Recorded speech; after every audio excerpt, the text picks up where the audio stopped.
nombre del Padre, del Hijo y del Espíritu Santo. Amén. Y les deseo a todos que Jesús, que viene a la orilla de nuestra vida para navegar la vida junto con nosotros, esté con todos ustedes. Queremos pedirle a Dios perdón por nuestros pecados.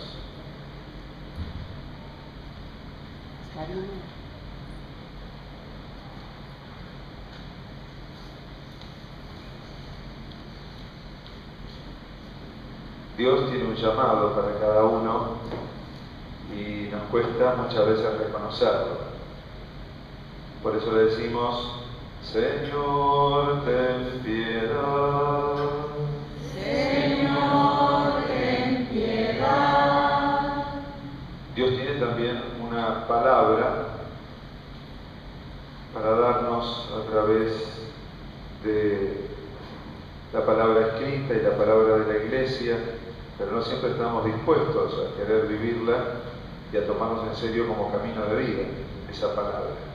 Por eso, Cristo, ten piedad. Cristo, ten piedad. El Señor sigue llamándonos para ser pescadores de hombres, pero muchas veces no tenemos ese amor al prójimo tan fuerte como para sentir también el dolor y la carencia de Dios en nuestros hermanos. Señor, ten piedad. Señor, ten piedad. Y Dios Todopoderoso tenga misericordia de todos nosotros, perdone nuestros pecados y nos lleve a la vida eterna. Amén. Bien. Estamos como empezando el año y vamos recorriendo los primeros capítulos de los Evangelios. Y por supuesto que no podía faltar entre estos comienzos un Evangelio que nos hable del llamado. Esto es muy curioso y no nos tenemos que acostumbrar a este tema. ¿Ustedes escucharon hablar alguna vez que Dios llama? ¿Oyeron hablar? Todos, ¿no? Ahora yo me pregunto, ¿todavía no se asombran de que Dios llame? ¿Quién se siente llamado por Dios? De los que estamos acá. Levante la mano. Alguno todavía no, pero bueno, puede ser que algún día lo sienta. A ver, ¿quién más? Ahora yo pregunto, yo también me siento llamado. ¿A ustedes todavía no les significa un misterio terrible el decir Dios me ha llamado? ¿Es algo natural o es algo sobrenatural? ¿Y la iniciativa quién la tenemos? ¿Nosotros o la tiene Dios? ¿Y no le parece increíble que ese Dios todopoderoso, creador de todas las cosas, se fije en un piojo, como somos cada uno de nosotros, bueno, como soy yo por lo menos, y te llame por tu nombre y tenga un designio para vos? Muchas veces a mí esto hasta me hizo dudar, poder comprender la inmensidad de Dios y pensar que uno es un llamado personal de ese Dios que se hizo hombre, Jesucristo, y como dice Pablo en la segunda lectura de hoy, y no está solamente en el cielo, sino que les anuncia un Cristo que se hizo carne, habitó entre nosotros, murió, resucitó y tiene un proyecto y un plan, y por eso nos ha llamado. Yo todavía, con 30 años de sacerdote, me sigo asombrando. Y muestras de que Dios existe no me faltan. Pero sigo pensando, ¿no? Qué misterioso es el llamado de Dios. No me acostumbro a usar la palabra de modo rápido. A decir, y me llamó. No. Casi como Isaías, casi como Pedro, que después de ver la pesca milagrosa le dice: apártate de mí, soy un pecador. Claro, estaban delante de un hombre, era más fácil que a nosotros. A ese hombre, después del milagro que les hizo hacer, de que pasaron toda la noche sin nada y ahora lo recogen todo, ¿qué le dice? Apártate, soy un pecador, yo no soy digno de vos. Isaías en la primera lectura ubica su vocación, siendo el año de la muerte del rey Osías, yo vi al Señor. Miren, que no dice, bueno, una vez tuve una experiencia. No, se acuerda perfectamente. Cuándo fue el año y lo que le sucedió, y lo describe, ¿no? Vi al Señor sentado en un trono elevado, cerca, tuvo como una visión y sentía santo, santo, santo. Este canto, ¿no? que en el pueblo de Israel era tan fuerte, ¿no? Dios es el único santo, Señor de los ejércitos. Y decía, ay de mí, estoy perdido. Estoy delante de una cosa así tan grande y me siento como perdido. Porque incluso habito en un pueblo impuro. Y siente que hay unas brasas que lo tocan y le dice, tu culpa fue borrada, tu pecado fue expiado. Y siente que el Señor decía, ¿a quién enviaré? ¿Quién irá por nosotros? Y yo respondí, aquí estoy, envíame. Estaba delante de un misterio que él no podía negar y que incluso hasta le daba temor. Sin embargo, se anima a dar la única palabra que delante de eso que lo deslumbra podía decir. O sea, no lo puedo explicar, pero tampoco me puedo borrar. Aquí estoy, envíame. Los dos tienen una experiencia que no pueden explicar de dónde aparecieron todos esos pescados que fueron a pescar, que pasaron toda la noche pescando, y de dónde le vino esa imagen del santo, santo, santo que le arranca un envíame. Aquí estoy. No sé ni qué soy, ni para qué venir, ni nada, pero ahí me meto, ahí estoy. En el llamado hay un misterio de la grandeza de Dios y de nuestra confrontación, la confrontación con nuestra propia pequeñez. Sin embargo, a pesar de la distancia, el que descubre el llamado siente que no puede hacer otra cosa más que decir, aquí estoy.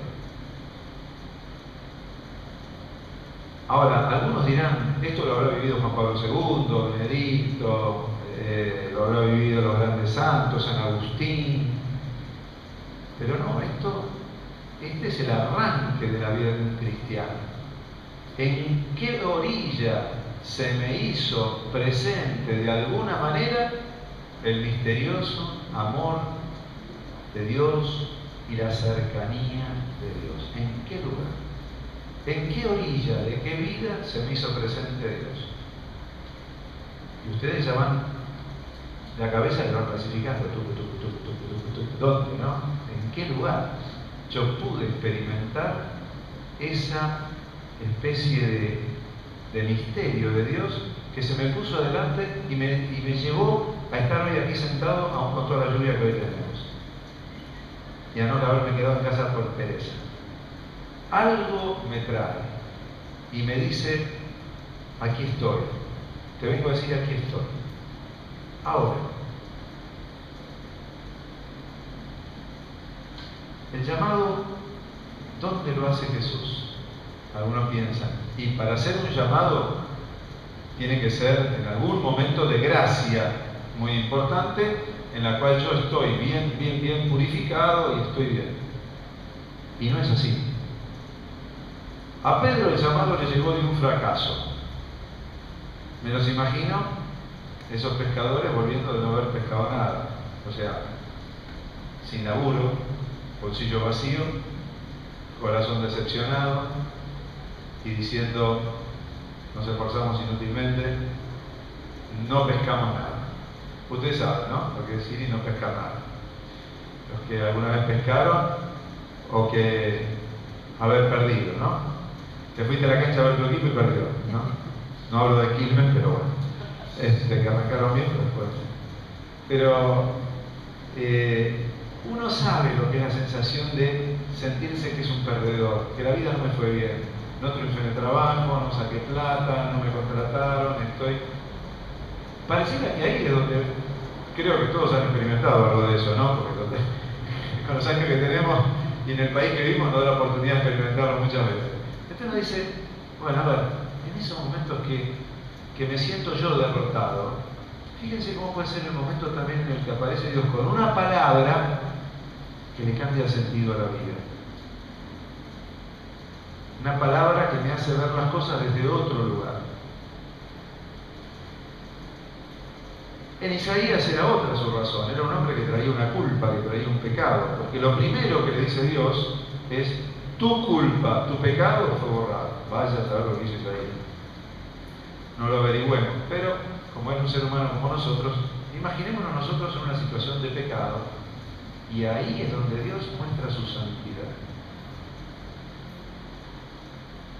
Dios no espera que seamos buenos para venir a llamarnos. Dios nos llama desde donde estamos. Ni tampoco es que hay que ser el peor pecador. Dios nos llama desde donde estamos. Y algo nos muestra, por lo cual nos dice: yo te necesito, porque este mundo no necesita solamente comida para el estómago, pescados para comerse, sino necesita rescatar a hombres que están perdidos. Es verdad que en el mundo hay grandes injusticias que producen el hambre de muchísima gente, pero hay un problema mayor. Cuando no se le encuentra ni el sentido a la situación de vida que me toca vivir, sea por el hambre existencial o el hambre material o el hambre espiritual. Dios necesita personas llenas de Él que puedan iluminar el presente de la vida que nos toca vivir todos los días.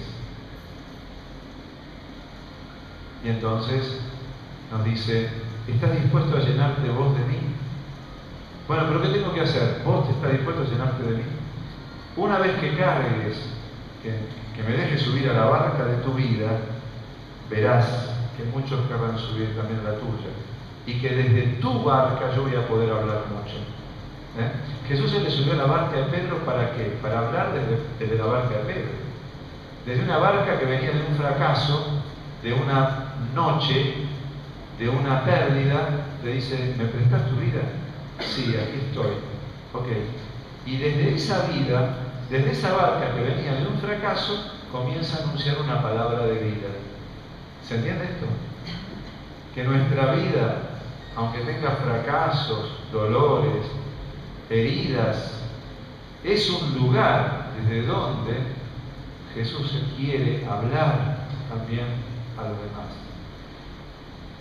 Y nunca nos sentiremos grandes transatlánticos, porque esos pescadores tenían una humilde barca, que ante la primera tormenta se puede dar vuelta, ¿no? Porque en el Evangelio aparece que más de una vez: sálvanos que nos hundimos. Ok, era una barca que pasaba en sus dificultades y tenía sus limitaciones frente a las tormentas de la vida. Sin embargo, Jesús le dice que está arriba de la barca. Por tanto, la barca significa la vida personal y también ese dibujito del año de la fe, la barca de la iglesia. En la iglesia de San Pedro, cuando se entra al Vaticano, el primer cuadro que uno tiene atrás, uno entra para allá y ahí atrás, en el pórtico, es en la puerta central por donde se entra, la pesca milagrosa de Pedro, el llamado de Pedro: serás pescador de hombres. Y la iglesia, en su templo, quiere ser esa barca que reúne de todas las especies para salir a llevarse al Señor, al mundo. Pero ¿de qué le vamos a hablar al mundo? Es verdad, tenemos una palabra escrita que hay que aprenderla. Es verdad, hay una palabra que el mundo no la conoce. San Agustín por mucho tiempo buscaba la sabiduría, pero se quedaba en la filosofía. Le parecía que este era un librito que no tenía nada. Pero cuando lo escuchó predicar de San Ambrosio, ese gran santo predicador, él siendo un profesor de retórica, dice: me empecé a asombrar de los modos con que él hablaba, San Ambrosio. Pero detrás de los modos en los que yo me quedaba, empezaba a penetrar dentro de mí la voz del Señor que me hablaba en su palabra. No se olviden que San Agustín era profesor de literatura y retórica, así que imagínense, cuando escuchaba hablar bien a alguien, se quedaba en las formas, pero decía, y yo que me quedaba en las formas en mi cabeza, iba dejando, sin darme cuenta, que tu palabra comenzara a moldear mi corazón. Hasta que un día fue luego ayudándose con sus amigos, compartiendo su camino de hombre descarriado por la vida, que fue encontrando hasta llegar al día de su conversión total y su bautismo. Por tanto, hay una palabra que hay que predicar. Sí, necesitamos grupos de Biblia y gente que conozca la Biblia ahora, pero más necesitamos personas transformadas por la palabra. Personas que dijeron, esta palabra la quiero vivir. Porque cuando la empezamos a vivir, ya entonces el otro conoce el Evangelio desde nuestra palabra vivida. Y, como diría el padre Amado, que yo creo que la frase no es de él, pero era un padre que acá teníamos la fundación de él, y en una casa de retiros en Mar del Plata que él hizo, y una frase que dice, vive la palabra y piensa que habrá personas que pasen al lado de tu vida y no conocerán otro evangelio que el de tu propia vida, el que le muestres con tu vida. Porque hay gente que se va a morir sin leer la Biblia, lamentablemente. Pero todo aquel que vive la palabra se convierte en un evangelio vivo, en una palabra viva. Y a veces un gesto y a veces algo puede llegar a transformar el corazón del otro. Entonces, bueno, ¿qué haremos nosotros? ¿Podremos reconocer el llamado de Dios? ¿Podremos sentir la motivación a decir, sí, hay un llamado para mí? ¿Cuál será? El de hoy. Yo en mis años de sacerdocio creo que Dios no me lo dijo todo entero, me lo va diciendo de a poco.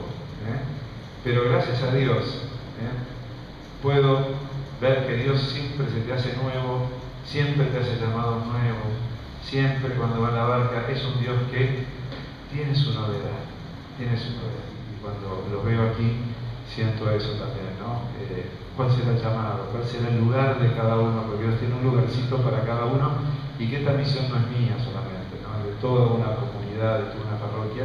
Y gracias a Dios que nos acompaña el Padre Jorge Luis también y permite un poco todas estas cosas, pero bueno, que Dios nos siga bendeciendo con su llamado y con su ayuda.